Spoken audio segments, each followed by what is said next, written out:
So I support a condition called Spinal Muscular Atrophy, and if you've heard of motor neurone disease, SMA is the childhood version of motor neurone disease. I started the charity 15 years ago, and I have continually supported people over the last 15 years.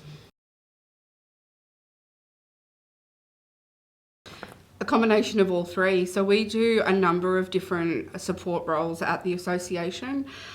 That first supporting the family if they come through either a newly diagnosed family or ongoing support of an existing family.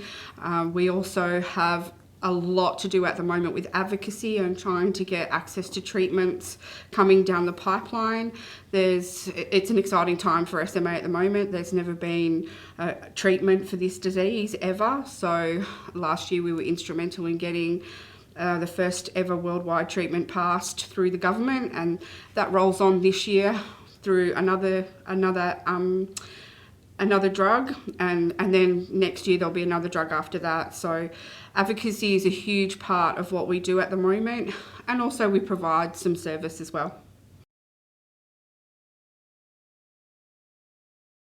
So I got involved when my child was first diagnosed with the disease back in 2004.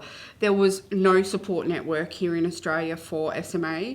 We had to reach out to someone over in America, and for me, not having a local person to be able to talk to was horrible. It was devastating, and I sort of vowed and declared as I was going through my journey that I didn't think that people here in Australia should have to go through that. So and we had reached out to local families, and through talking to them, we were able to, they were able to say to us, oh, we should start something. So after my first daughter passed away, we started SMA Australia to help families here in Australia.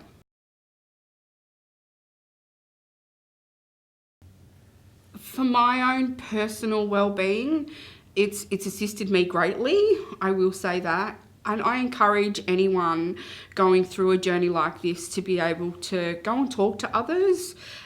Sometimes you feel like you're the only person going through that disease. You're isolated, you've got no one to talk to.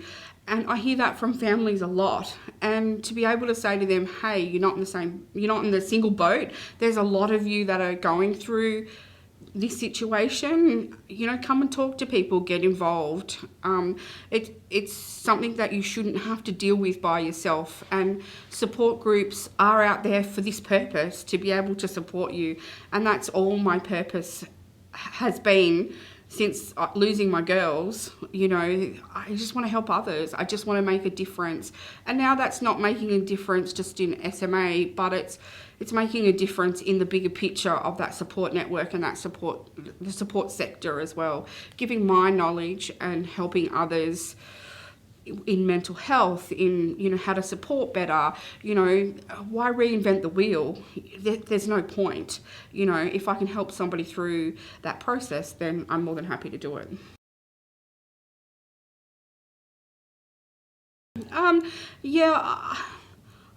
Like having to learn everything is really hard, and like, for example, when we went through advocacy last year to get a drug past the PBAC, there's no module how to learn that. So I had to go and I had to learn how the PBAC works.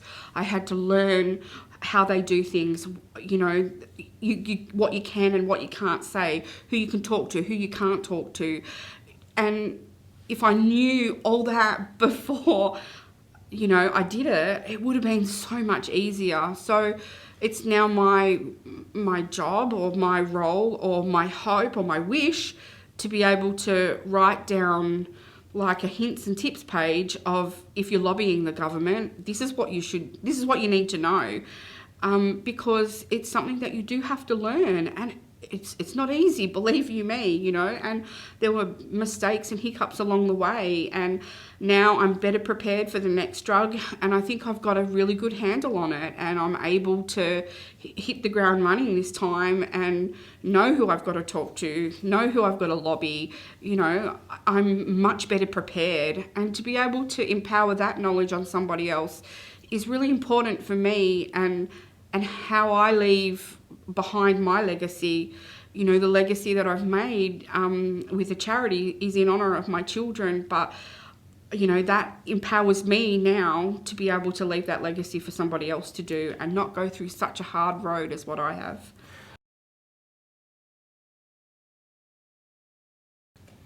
Obviously, we're a rare disease and there's low numbers, and competing with the other charities in the sector can be really frustrating. You know, although we're all on the same page, you know, there's other charities that are bigger and louder and much more active than we are, and to be able to compete against those can sometimes be really hard.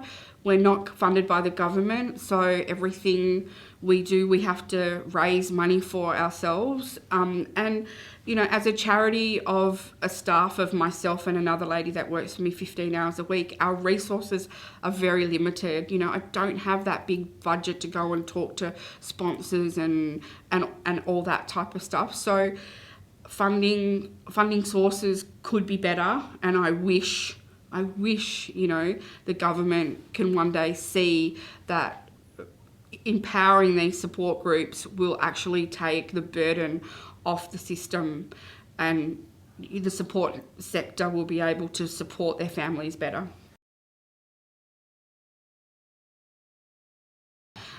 Their isolation, most definitely. Again, thinking that they're the only one dealing with this disease, and sometimes they have a better outcome if they are supported within that peer-to-peer sort of network. And for us, it's trying to connect all those dots up and all those, because they're not just around the corner. You know, you could have someone that lives in, you know, country New South Wales and, you know, have no one within 400 kilometres of them. So it's being able to make sure that, you know, the community's connected, but without leaving their lounge room. And, you know, that's the challenge for us at the moment. It's been our challenge the whole time, but it's still a huge challenge for us at the moment.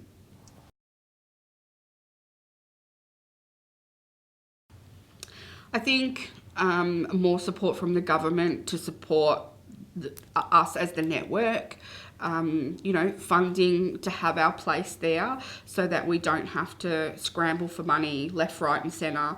You know, sometimes we can go through you know, months of not having any money. We unfortunately still have a rent to pay. We still have, you know, electricity and phone and all that type of stuff, you know, and sometimes we work in a reactive state to be able to, oh my gosh, we've got to put on a fundraiser so we can, you know, get our rent. We've had to diversify.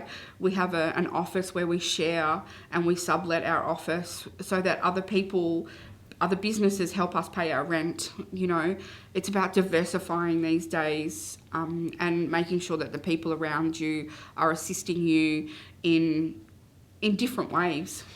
I think with the NDIS, it could be a lot better. You know, the struggles that I hear people having. I mean, even us as a service provider, we have struggles, and, you know, every second person I talk to, we hate the NDIS. So, you know, a better understanding for people, better support, better ways that the NDIS can be educated to support, you know, like those rare diseases. Half the time they don't even know what SMA is, and yet SMA is the most common rare genetic disease out there. And if they don't know what we are, how are they going to know what other diseases are and how to help them?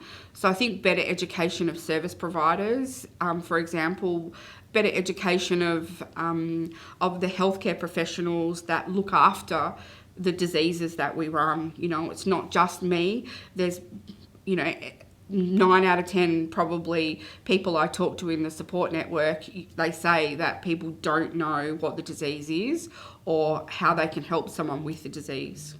So I guess getting, for us, it's SMA ready healthcare providers to be able to know, you know, when a family comes in the room, what do you have? Explain it to me. And it takes you 2 appointments just to explain what the condition is before you actually get some form of treatment or help. So for the healthcare providers to have, you know, information about the disease that they're the person that they're talking to today so that they can help them straight away. The person is coming in for support and help, not to educate or be the expert to the people that are meant to be helping them. So, that's I think really frustrating for families.